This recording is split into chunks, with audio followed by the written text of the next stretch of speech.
Behold my stuff. Hey YouTube, what's going on? I wanted to take a quick 5 minutes here and just do a quick video and let you guys know kind of what was going on with my Obi-Wan Rogue One / ANH style Vader. Basically my Disney era Vader. I actually got to debut it unexpectedly at an event this weekend. Amy Allen, who played Aayla Secura. Oh, so nice, so hot. Wonderful woman. She actually came out locally to an event at Red 5 Toys and Collectibles in Massachusetts. And so they had a Vader. Vader fell through. Gentleman called me up and was like, dude, I need a Vader. And I was like, yeah, no worries, man. So I head out there. They had a 501st representative, Mike, who was really great. Thanks for all the information, Mike. My usual buddy out there who's Kylo Ren. Great to see you again. And it was a wonderful event. A lot of people came out. It was really cool. But I had not intended to debut this year. So I sort of had some improv that I needed to do. I did debut battle damaged Vader, or what's now being known as Last Duel Vader. So I did really quickly throw some paint to make it match, because I'm using the V2 Obi-Wan Black Series bottom. You can tell it has the smaller piece in the bottom here. So this is normally gloss black. I sort of had to impromptu get this to kind of match. So I hit it with a clear gloss, got out my rub and buff and my graphite powder, my usual go-tos, and I just sort of grunged it, ANH'd it up a little bit so that it resembled. And it was a pretty big hit. I wouldn't get a chance to do makeup or anything like that. I did use contacts, but I got to debut this, which was cool. It was a big hit. And while I'm putting this back and knocking things over, I'll put up a picture that I took while I was there. A couple pictures. Hopefully those, I just put those in.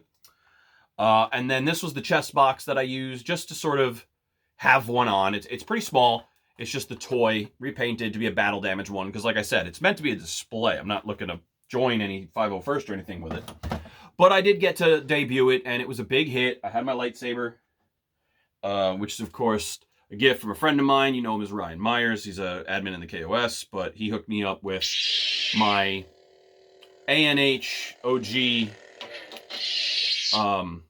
Master Replicas / Hasbro saber. So that was really cool to have the complete costume. I also have my belt hanger, which is here. That contains parts from all over the place.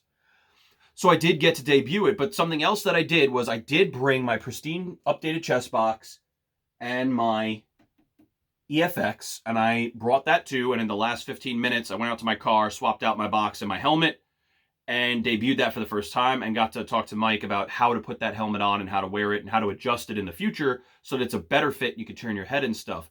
So that was really cool. So we had the updated cape clasp, which is now under that. That was all done. I did have my updated pauldrons. I did swap out the belt for an actual leather belt that's the correct width so that I could tighten it really good, and I got rid of the Ruby Supreme impromptu belt type thing that they have. And I swapped the red and the green lights on these so that they're in the correct order. It was a really fun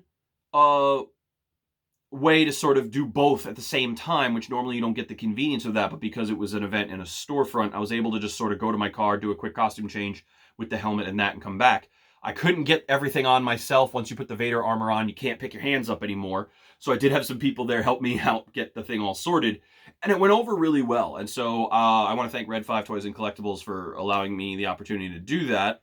I want to thank Amy Allen for being a super sweetheart and just, you know, complimenting the costumes. She complimented everybody's costumes who were there in costume. Those of us who were asked to be there, those who showed up who were not and just sort of did that thing. She was really accommodating. It was really nice. And you know, I really enjoyed debuting all my stuff.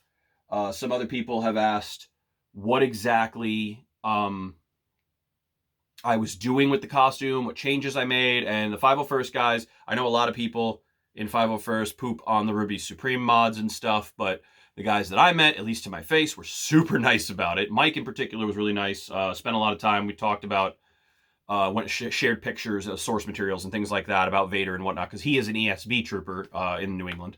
So that was really fun to hear. And they were really nice about it. I did get compliments on it. But again, I'm not 501st, so sometimes the standard that they hold you to is their own. But in cosplay, it's whatever standard you want it to be. And I just sort of have what I like. And that's always been my MO, which is why I don't belong in the 501st. The other reason is I ain't marching in a parade for 3 hours with this friggin' suit on. I'll die. So I really enjoyed going out, doing all that. One last thing I wanted to show everybody was I got some questions, particularly from those guys, about the hard drive pieces inside the helmet. So as you can see, I've been upgrading the display for Vader, and I'm going to display it like this. I may split the helmet, I may not, but I'm going to take all these straps and everything out. This is the rest of the Obi-Wan style helmet, and I have it on the ROTJ BS series short piece down there. But you can see the hard drive pieces. So this is a two-prong hard drive piece, and then I have two 4-prong hard drives on either side to help with that whole setup. And I've gone in and done some more paint highlights and things like that. There'll be some more tubes and wires coming down the sides. We're going to get rid of this and replace that with some sort of greebly, and same thing on the interface mesh. I can still wear this. So that is kind of why I set it up a certain way. So, you know, I'm not going to stab myself in the eye with the hard drive bits, but I buff them. So do buff them, clear coat them so you don't stab yourself in the eyes.